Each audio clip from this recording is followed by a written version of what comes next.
विधायक चुने गए भजनलाल शर्मा को प्रदेश की कमान मिली है, जबकि मध्य प्रदेश और छत्तीसगढ़ की तर्ज पर 2 डिप्टी सीएम बनाए गए हैं। दिया कुमारी और प्रेमचंद बैरवा को डिप्टी सीएम का पद दिया गया है।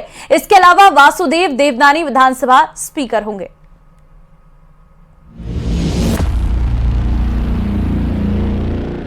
राजनाथ सिंह ने किया नामों का ऐलान। भजनलाल शर्मा के हाथों में सूबे की कमान। दिया कुमारी, प्रेमचंद्र बैरवा डिप्टी सीएम। 9 दिन बाद आखिरकार राजस्थान में सरकार की तस्वीर साफ हो ही गई।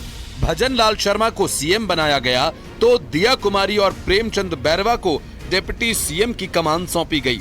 इसके अलावा अजमेर नॉर्थ से विधायक वासुदेव देवनानी को विधानसभा स्पीकर बनाया गया। 2 उप मुख्यमंत्री होंगे, श्रीमती दिया सिंह और दूसरे श्री प्रेमचंद बैरवा। और यह भी भारतीय जनता पार्टी की तरफ से प्रस्तावित है कि वासुदेव जी देवनानी यह स्पीकर होंगे। बस मैं पुनः एक बार भजनलाल जी शर्मा को हार्दिक बधाई देता हूं। वासुदेव देवनानी 2003 से लगातार 5वीं बार विधायक बने हैं। वासुदेव देवनानी कम उम्र में आरएसएस और बाद में BJP student wing Akhil Bharatiya विद्यार्थी परिषद में शामिल हो गए थे। बाद में एबीवीपी के प्रदेश अध्यक्ष भी रहे और इसके बाद वो बीजेपी में शामिल हो गए। वासुदेव देवनानी 2003 में अजमेर उत्तर विधानसभा निर्वाचन क्षेत्र से विधायक चुने गए। वो 2008 और 2013 में फिर चुने गए। वासुदेव देवनानी 2003 से लेकर 8 तक वसुंधरा राज्य सरकार में तकनीकी शिक्षा राज्य मंत्री भी थे। वो 2013 से 18 तक वसुंधरा राज्य सरकार के मंत्रालय में प्राथमिक और माध्यमिक शिक्षा के लिए स्वतंत्र प्रभार वाले राज्य मंत्री रहे हैं। निश्चित रूप से अध्यक्ष का जो दायित्व होता है सबको साथ लेकर के चलने का, उसे सबको साथ लेकर के हम लोग चलेंगे। वो जो परंपराएं हैं उसका भी हम निर्वहन करेंगे और जो नियमावली है सदन चलाने की उसका भी हम लोग ध्यान में रखते हुए मैं उम्मीद करूंगा कि विपक्ष भी इसका पालन करे और पक्ष भी पालन करे, ताकि इस प्रकार कोई समस्या नहीं आए।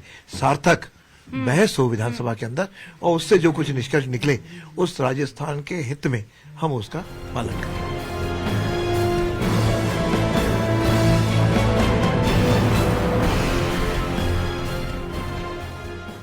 बीजेपी ने तीनों बड़े पद जयपुर को ही दिए हैं।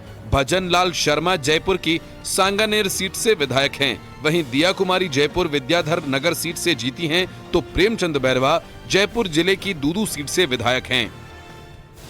डिप्टी सीएम दिया कुमारी की बात करें तो जयपुर राज घराने से ताल्लुक रखती हैं। सवाई भवानी सिंह और रानी पद्मिनी देवी की इकलौती संतान। 52 साल की दिया कुमारी 2013 से बीजेपी के साथ हैं। साल 2013 में सवाई माधोपुर से विधायक बनी। 2019 में राजसमंद से सांसद बनी। विद्याधर नगर सीट से विधायक। अब राजस्थान को हम सब मिलकर आगे बढ़ाने का काम करेंगे। माननीय प्रधानमंत्री जी के नेतृत्व में हम सब मिलकर काम। लेकिन आपने महिलाओं के अत्याचारों को लेकर बहुत प्रदर्शन भी किए और महिला अत्याचार राजस्थान में एक बड़ा मुद्दा उठाया बीजेपी ने, उसको अब किस प्रकार से हैंडल करेंगे आप लोग? देखिए, ये सचमुच में एक बहुत बड़ा मुद्दा है और अब इसको टैकल करने का काम हम सबको करना है और बिल्कुल सब मिलकर करेंगे। बात करें डिप्टी सीएम प्रेमचंद्र बैरवा की तो वो दूदू से विधायक हैं। 1995 में ब्लॉक संगठन से राजनीतिक जीवन की शुरुआत की। 2018 में दूदू में हार गए थे। 2013 में दूदू से विधायक चुने गए थे। ये भारतीय जनता पार्टी में संभव है, कांग्रेस में संभव नहीं है। कांग्रेस में तो कितने झगड़े हुए थे अशोक गहलोत और सचिन पायलट जी के बीच में। तो निश्चित रूप से भारतीय जनता पार्टी में कार्यकर्ताओं को सम्मान जो मिलता है, मेरे जैसा आदमी अध्यापक का लड़का विधायक बन सकता है दूसरी बार, ये भारतीय जनता पार्टी में संभव है। मेरी दादी हॉस्पिटल में 4th क्लास थी, ये भारतीय जनता पार्टी में हो सकता है कि भजनलाल जी जैसा संगठन का एक छोटा सा कार्यकर्ता आज मुख्यमंत्री डिप्टी सीएम भी दिए गए। यस। साल 2023 के रण में बीजेपी बिना सीएम फेस के मैदान में उतरी और कमल के निशान पर बम्पर जीत दर्ज की। मध्य प्रदेश और छत्तीसगढ़ के बाद राजस्थान में नए चेहरे को मौका देकर तमाम कयासों पर विराम लगा दिया। Bureau report, news 18 Rajasthan.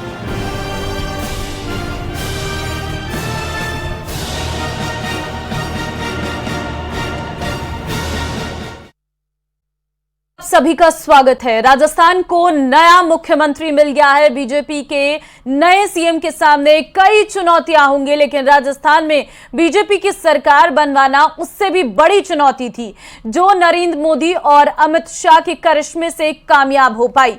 Modi और शाह ने ताबड़तोड़ प्रचार कर पूरे चुनाव का माहौल ही बदल दिया था। क्या थी मोदी और शाह की वो रणनीति जिसने बदल दिया पूरा चुनाव? इस रिपोर्ट में देखिए।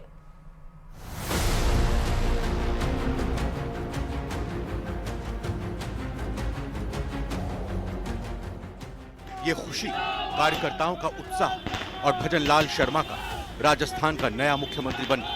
तस्वीरें देखकर आपको शायद चीजें आसान लग रही होंगी, लेकिन इसके पीछे एक लंबा संघर्ष और पूरी चुनावी पटकथा लिखी गई थी। जो आज एक तस्वीर आप देख रहे हैं, उसके लिए पीएम मोदी और अमित शाह ने पूरा दम लगा दिया था। पीएम मोदी का संघर्ष और अमित शाह की रणनीति ने नामुमकिन को मुमकिन कर दिखाया था। हालांकि देश के तमाम नेताओं ने राजस्थान की अलग अलग विधानसभा सीटों पर जाकर पार्टी की जीत के लिए मजबूत किलेबंदी भी की थी। बीजेपी की तरफ से खुद पीएम मोदी ने मोर्चा संभाला हुआ था। पीएम मोदी ने नियमित रूप से राजस्थान में जनसभाएं की। पीएम मोदी की गारंटी ही कांग्रेस के हर वादों पर भारी पड़ी। पीएम मोदी ने राजस्थान को साधने की तैयारी तो 2019 के लोकसभा चुनाव के बाद से ही शुरू कर दी थी, लेकिन अगर बात चुनावी समर की जाए तो पीएम मोदी ने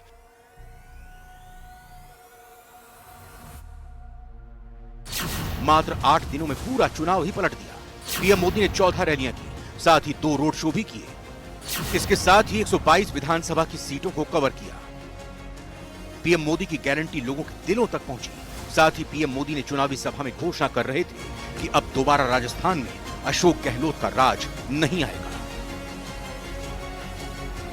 राजस्थान की जीत 2024 जीतने की हैट्रिक की गारंटी भी बताई। हालांकि पीएम मोदी की इस गारंटी को समझने के लिए पीएम मोदी के भाषण को समझना भी जरूरी है, जिसमें प्रधानमंत्री ने कहा कि जाति में बांटने का सियासी कार्ड अगर विपक्ष के पास है तो राष्ट्र निर्माण में 4 जातियों के विकास की गारंटी का कार्ड उनके पास है। हालांकि पिछले 1 साल से पीएम मोदी राजस्थान की सियासी जमीन को तैयार कर रहे थे। पीएम मोदी की नजर पिछले 1 साल से राजस्थान पर थी। पिछले 1 साल से लगातार पीएम मोदी राजस्थान का दौरा कर रहे हैं। 1 साल में करीब 17 बार पीएम मोदी ने राजस्थान का दौरा किया। उसमें चुनावी प्रचार भी शामिल है। लेकिन जयपुर में पीएम मोदी ने 4 साल बाद दस्तक दी। पीएम मोदी ने 2019 के लोकसभा चुनाव में जयपुर में रैली की थी। पीएम मोदी के बार-बार राजस्थान के दौरों ने संगठन को दोबारा चुनावी मोड में ला दिया। पीएम मोदी ने संगठन में कुछ बदलाव भी किए और कांग्रेस की एक-एक कमजोरी पर तीखे हमले भी बोले। राजस्थान के हर कोने में पीएम मोदी की रैलियां हुई। चुनाव अभियान के अंतिम चरण में उन्होंने विशाल रोड शो किया। इस दौरान उन्होंने बार-बार गहलोत सरकार पर निशाना साधा। राजस्थान में बढ़ते महिला अपराधों की ओर वोटर्स का ध्यान खींचा और अंत में पीएम मोदी की मेहनत मोदी मैजिक में तब्दील हो गई। हालांकि पीएम मोदी की तरह ही अमित शाह ने भी रेगिस्तान में ताबड़तोड़ प्रचार किया। अमित शाह ने पूरे चुनाव में ऐसा चक्रव्यूह रचा कि कांग्रेस उसे भेद नहीं पाई। शाह ने पहले ही कहा था कि बीजेपी राजस्थान में जीत दर्ज करेगी। शाह ने इस जीत की गोटियां बहुत पहले से ही बिछानी शुरू कर दी थी। उन्होंने पूरे राजस्थान को नाप डाला था। 50 से ज्यादा मीटिंग करके उन्होंने कार्यकर्ताओं से फीडबैक के आधार पर कैंडिडेट का चयन किया। शाह ने पार्टी कार्यकर्ताओं से पुरानी बात भुलाने का आग्रह किया और राज्य में जीत के लिए जोर लगाने को कहा। शाह ने कार्यकर्ताओं से कहा कि हम केवल एक मिशन के लिए काम करें ताकि हर जिले की सीट जीतने का प्लान बनाया जाए। उन्होंने जमीनी कार्यकर्ताओं से लेकर बूथ लेवल के कार्यकर्ताओं से मुलाकात की। सभी कार्यकर्ताओं को जिम्मेदारी सौंपी गई और इसके परिणाम को करीब से परखा गया। अमित शाह ने मरुधरा में 11 सभाएं की, साथ ही 3 रोड शो भी किए। 20 से ज्यादा विधानसभा को कवर किया गया। इतना ही नहीं, अमित शाह ने पूरे चुनाव पर नजर भी बनाए रखी। अमित शाह ने राजस्थान संगठन को भी मजबूत करने का काम किया, क्योंकि ये बात शाह अच्छी तरह जानते थे कि बिना संगठन को मजबूत किए रेगिस्तान में कमल नहीं खिल पाएगा। संगठन की मजबूती के बाद चुनावी दौरे शुरू किए गए। तमाम बड़े नेताओं को राजस्थान भेजा गया। जिसकी जहां जरूरत थी उसे वहां लगाया गया। ये सब शाह की कुशल रणनीति का ही परिणाम था। Bureau report, news 18 Rajasthan.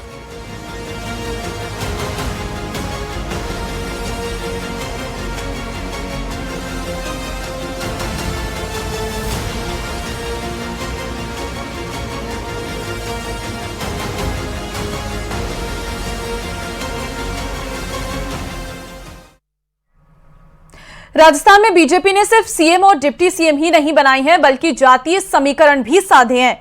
BJP ने इस बार 2 डिप्टी सीएम बनाई हैं। दोनों ने दूसरी बार विधानसभा का चुनाव जीता है। वहीं प्रदेश का मुखिया का ये पहला चुनाव था जिसमें जीत के साथ ही सीएम की कुर्सी भी मिल गई। देखिए इस पर हमारी ये रिपोर्ट।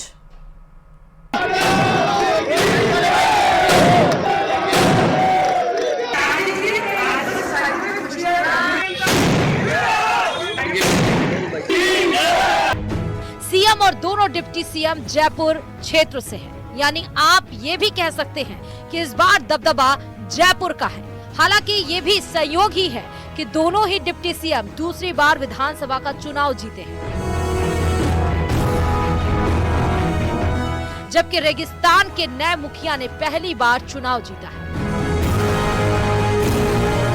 मेरे साथ उप मुख्यमंत्री बहन दिया जी और प्रेमचंद जी बैरवा जी को भी धन्यवाद देना चाहता हूं, और स्पीकर के रूप में जिनका लंबा अनुभव है ऐसे वासुदेव जी देवनानी जी का भी मैं बहुत बहुत धन्यवाद देना चाहता हूं। और मैं इतना विश्वास दिलाना चाहता हूं कि राजस्थान की ये जो टीम है, राजस्थान के जो सभी हमारे विधायक हैं, निश्चित रूप से जो राजस्थान की अपेक्षा है हमसे, भारतीय जनता पार्टी से, हम माननीय हमारे यशस्वी प्रधानमंत्री नरेंद्र मोदी जी के नेतृत्व में हम राजस्थान का पूरी तरह से सर्वांगीण विकास किसी भी क्षेत्र में हो निश्चित रूप से हम पूरा करेंगे। ये मैं आप सभी को विश्वास दिलाता हूं। आप सभी को बहुत बहुत धन्यवाद। सभी को नमस्कार। बीजेपी ने इस बार सीएम बनाने के लिए लंबा इंतजार कराया, लेकिन इस बार जातीय समीकरणों को भी बखूबी साधा गया है। सीएम, डिप्टी सीएम और स्पीकर का चयन से ही आप समझ जाएंगे कि इस बार बीजेपी ने कैसे पूरे राजस्थान को साधने का प्रयास किया। सबसे पहले बात भजन लाल शर्मा की करेंगे। राजस्थान के नए नवेले मुख्यमंत्री की कोई लंबी राजनीतिक जमीन नहीं है, लेकिन संगठन में काम करने का उन्हें लंबा अनुभव है।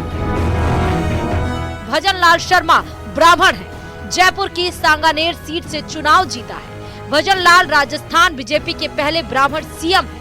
पार्टी ने ब्राह्मण को सीएम बनाकर प्रदेश में नया दांव खेला है। वहीं प्रदेश को दोनों डिप्टी सीएम का चयन भी जातीय समीकरणों को साध रहा है। बीजेपी ने इस बार दिया कुमारी और प्रेमचंद बैरवा पर भी दांव लगा दिया है।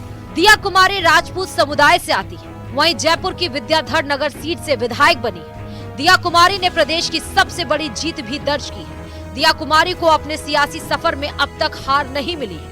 वहीं राजस्थान में करीब 8 से 9% राजपूत वोट है। वहीं बीजेपी के अब तक के सभी सीएम राजपूत ही रहे। ऐसे में राजपूत बीजेपी का मजबूत वोट बैंक है। दिया कुमारी को डिप्टी सीएम बनाकर राजपूतों को साधा गया है। वहीं दूसरी तरफ डिप्टी सीएम प्रेमचंद बैरवा जयपुर जिले की दुदू विधानसभा से विधायक बने। बैरवा एससी समुदाय से आते हैं। राजस्थान में करीब 16% एससी वोट है। बीजेपी ने इस बार एससी समुदाय को साधने का भी प्रयास किया है। बैरवा ने दूसरी बार विधानसभा का चुनाव जीता है। बैरवा को 2018 के चुनाव में हार का सामना करना पड़ा था।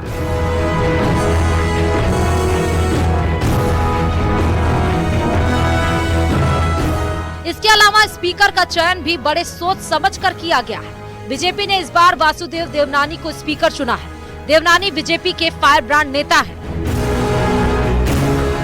देवनानी ने 2003 से लगातार चुनाव जीत रहे हैं।